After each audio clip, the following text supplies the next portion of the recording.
Shri railway cooperative ಬ್ಯಾಂಕಿನ ಆಡಳಿತ ಮಂಡಳಿಯ ಅಧ್ಯಕ್ಷರ ಚುನಾವಣೆಯಲ್ಲಿ ಅವಿರೋಧವಾಗಿ ಮೂರನೇ ಬಾರಿಗೆ ಅಧ್ಯಕ್ಷರಾಗಿ ಡಾಕ್ಟರ್ ಎಂಬಿ ಮಂಜೇಗೌಡರವರು ಮತ್ತು ಉಪಾಧ್ಯಕ್ಷರಾಗಿ ಡಾಕ್ಟರ್ ಆನಂದ್ ಎಸ್ ರವರು ಆಯ್ಕೆಯಾಗಿದ್ದಾರೆ.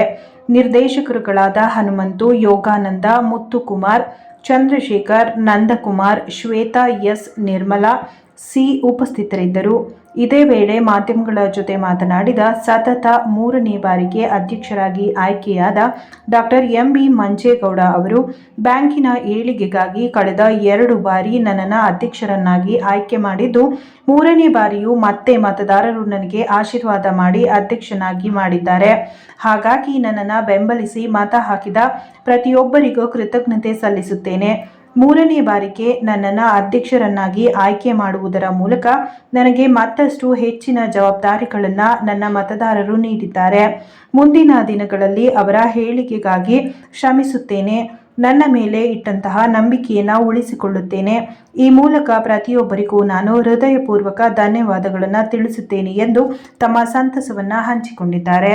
ಮುಂದಿನ ದಿನಗಳಲ್ಲಿ ಏನು ಸಹಕಾರ ಬೇಕು ಮತ್ತು ಏನು ಕೆಲಸಗಳಾಗಬೇಕು ಅವೆಲ್ಲ ಕೆಲಸಗಳನ್ನು ಭಾಳ ಒಂದು ಸಮಯೋಚಿತವಾಗಿ ಎಲ್ಲ ಕೆಲಸಗಳನ್ನು ಮಾಡ್ತೀವಿ ಅಂತ ಹೇಳ್ತಾ, ಮುಂದಿನ ದಿನಗಳಲ್ಲಿ ನಾವು ನಮ್ಮ ರೇಟ್ ಆಫ್ ಇಂಟ್ರೆಸ್ಟ್ನ ಕಡಿಮೆ ದರದಲ್ಲಿ ಎಲ್ಲರಿಗೂ ಕೂಡ ಲೋನ್ ಕೊಡಬೇಕು ಅಂತ ಒಂದು ಅಜೆಂಡಾ ಇಟ್ಕೊಂಡಿದ್ದೀವಿ.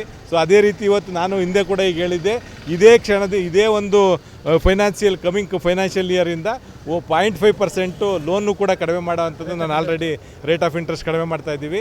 ಅದೇ ರೀತಿ ಮುಂದಿನ ದಿನಗಳಲ್ಲಿ ಹೌಸಿಂಗ್ ಲೋನ್ ಥರ ಅಂಥದ್ದು ಮತ್ತು ಎಜುಕೇಷನ್ ಲೋನ್ ಕೊಡೋ ಅಂಥದ್ದು ಮತ್ತು ಪಾರದರ್ಶಕತೆ ಕಾಯ್ದೆ ಅಂತ ಮಾಡೋ ಅಂಥದ್ದು ಮತ್ತು ಒಂದು ಒಳ್ಳೆಯ ಇನ್ಶೂರೆನ್ಸ್ ಸ್ಕೀಮ್ ಕೊಡೋ ಅಂಥದ್ದು ಮತ್ತು ಏನು ನಮ್ಮ ನ್ಯಾಷನಲೈಸ್ ಬ್ಯಾಂಕಲ್ಲಿ ಏನು ಇವತ್ತು ಒಂದು ಕಾಂಪಿಟೇಟಿವ್ ಆಗಿ ಬ್ಯಾಂಕಿಂಗ್ ಕ್ಷೇತ್ರ ನಡೀತಾ ಇದೆ, ಆ ಒಂದು ಕಾಂಪಿಟೇಟಿವ್ನೆಸ್ನ ನಮ್ಮಲ್ಲೂ ಕೂಡ ತಂದು ಏನು ನ್ಯಾಷನಲೈಸ್ ಬ್ಯಾಂಕ್ ಅವರು ಫೆಸಿಲಿಟಿ ಕೊಡ್ತಿದ್ದಾರೆ ಅದೇ ಎಲ್ಲ ಫೆಸಿಲಿಟಿನೂ ಕೂಡ ನಾವು ನಮ್ಮ ರೈಲ್ವೆ ಸಹಕಾರ ಬ್ಯಾಂಕಲ್ಲಿ ಕೊಡೋ ಅಂಥ ಒಂದು ಯೋಜನೆಯನ್ನು ಹಾಕ್ಕೊಂಡಿದ್ದೀವಿ. ಮತ್ತು ಡಿಜಿಟಲೈಸೇಷನ್ ಇವತ್ತು ಏನು ನಮ್ಮ ದೇಶದಲ್ಲಿದೆ ಆ ಒಂದು ಎಲ್ಲ ಡಿಜಿಟಲೈಸೇಷನ್ ವ್ಯವಸ್ಥೆಯನ್ನು ನಮ್ಮ ಸಹಕಾರ ಬ್ಯಾಂಕಿಂದ ಕೊಡುವಂಥದ್ದು ವ್ಯವಸ್ಥೆ ಮಾಡಿ, ಏನು ನಮ್ಮ ಬರೀ ಕರ್ನಾಟಕ ರಾಜ್ಯದಲ್ಲಿ ಮಾತ್ರ ಹಿಂದೆ ನಾನು ಅಧ್ಯಕ್ಷನಾಗಿದ್ದಾಗ ಮೈಸೂರಲ್ಲಿದ್ದ ಬ್ಯಾಂಕನ್ನು ಫಸ್ಟು ಬೆಂಗಳೂರಿಗೆ ನಮ್ಮ ಎಲ್ಲ ಸದಸ್ಯರಿಗೆ ಅನುಕೂಲ ಆಗಲಿ ಅಂತ ವಿಸ್ತರಿಸಿದ್ವಿ.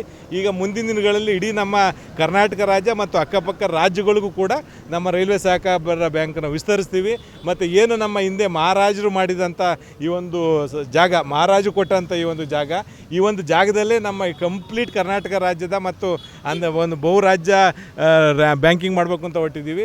ಆ ಒಂದು ಹೆಡ್ ಆಫೀಸು ಮೈಸೂರಲ್ಲೇ ಇದ್ದು ಎಲ್ಲ ಕಡೆ ಕಾರ್ಯರೂಪಕ್ಕೆ ತಂದು ಎಲ್ಲ ನಮ್ಮ ಸದಸ್ಯರಿಗೆ ಭಾಳ ಒಂದು ಕಡಿಮೆ ಒಂದು ಸಮಯದಲ್ಲಿ ಹೆಚ್ಚಿಗೆ ಲೋನನ್ನು ಕಡಿಮೆ ದರದಲ್ಲಿ ಕಡಿಮೆ ಇಂಟ್ರೆಸ್ಟ್ನಲ್ಲಿ ಕೊಟ್ಟು ಅವರುಗಳ ಒಂದು ಅಭಿವೃದ್ಧಿಗೆ ನಾವು ಎಲ್ಲರೂ ಕೂಡ ಸಹಕರಿಸ್ತೀವಿ.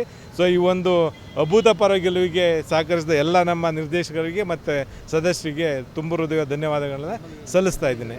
ಎಲ್ರಿಗೂ ನಮಸ್ಕಾರ. ಅಲ್ಲ ಖಂಡಿತ ಅಲ್ಲ, ನಾನು ಸತತ 6 ಬಾರಿಗೆ ನಿರ್ದೇಶಕನಾಗಿದ್ದೀನಿ. ಅದರಲ್ಲಿ 3 ಬಾರಿ ಅಧ್ಯಕ್ಷನಾಗಿದ್ದೀನಿ. ಖಂಡಿತ ಒಂದು ಹೆಗಲ ಮೇಲೆ ನಾವು ಜವಾಬ್ದಾರಿ ಅಂತೂ ಜಾಸ್ತಿ ಇದೆ. ಈಗ ಬ್ಯಾಂಕು ಸಾಕಷ್ಟು ಈಗ ನಾವು ಚಾಲೆಂಜಸ್ ಆಲ್ರೆಡಿ ನಮ್ಮ ಮುಂದೆ ಇದೆ. ಅದೆಲ್ಲನೂ ಕೂಡ ಭಾಳ ಅಚ್ಚುಕಟ್ಟಾಗಿ ನಾನು ಸಹಕಾರ ಕ್ಷೇತ್ರದಲ್ಲಿ ಆಲ್ಮೋಸ್ಟ್ 30 ವರ್ಷದಲ್ಲಿ ನನ್ನದು ಸರ್ವಿಸ್ ಇದೆ. ಹಿಂದೆ ಸಹಕಾರ ರತ್ನ ಅವಾರ್ಡ್ ಕೂಡ ಆಗಿದೆ ನನಗೆ. ಸಾಕಷ್ಟು ನಮ್ಮ ಹಿರಿಯರು ಸಾಕಷ್ಟು ಕೆಲಸಗಳನ್ನು ಕೂಡ ನನಗೆ ಹೇಳ್ಕೊಟ್ಟಿದ್ದಾರೆ. ಖಂಡಿತ ಸಹಕಾರ ಕ್ಷೇತ್ರದಲ್ಲಿ ಒಳ್ಳೆಯ ಅನುಭವ ಇದೆ. ಈ ಒಂದು ಅನುಭವವನ್ನು ಈ ಸಂಸ್ಥೆಗೆ ಧಾರೆ ಎರೆದು ನನ್ನ ಏನು ಮ್ಯಾಕ್ಸಿಮಮ್ ಈ ಒಂದು ಬ್ಯಾಂಕನ್ನು ಡೆವಲಪ್ ಮಾಡಬೇಕು, ನಮ್ಮ ಸದಸ್ಯರಿಗೆ ಏನು ಸಹಾಯ ಆಗಬೇಕು, ಅನುಕೂಲ ಆಗಬೇಕು, ಮತ್ತು ಎಲ್ಲನೂ ನಮ್ಮ ನಿರ್ದೇಶಕರನ್ನು ಎಲ್ಲನೂ ಒಟ್ಟುಗೂಡಿಸ್ಕೊಂಡು ಮುಂದಿನ ದಿನಗಳಲ್ಲಿ ಒಳ್ಳೆ ಕೆಲಸ ಮಾಡ್ತೀನಿ ಅಂತ ನಾನು ಹೇಳ್ತಾ ಇದ್ದೀನಿ. ಈ ಮೂಲಕ ಭಾಳ ತುಂಬ ಹೃದಯ ಕೃತಜ್ಞತೆ ಸಲ್ಲಿಸ್ತೀನಿ. ಖಂಡಿತ ನಿಮ್ಮ ಒಂದು ವಿಶ್ವಾಸ ಮತ್ತು ನಿಮ್ಮ ಒಂದು ಪ್ರೀತಿ ವಿಶ್ವಾಸ ಮತ್ತು ನಿಮ್ಮದು ಒಂದು ಏನು ನನ್ನ ಮೇಲೆ ಬ್ಲೆಸ್ಸಿಂಗ್ ಇದೆ, ಆ ಬ್ಲೆಸ್ಸಿಂಗ್ ಹೀಗೆ ಇರಲಿ ಅಂತ ಹೇಳ್ತಾ ನನ್ನ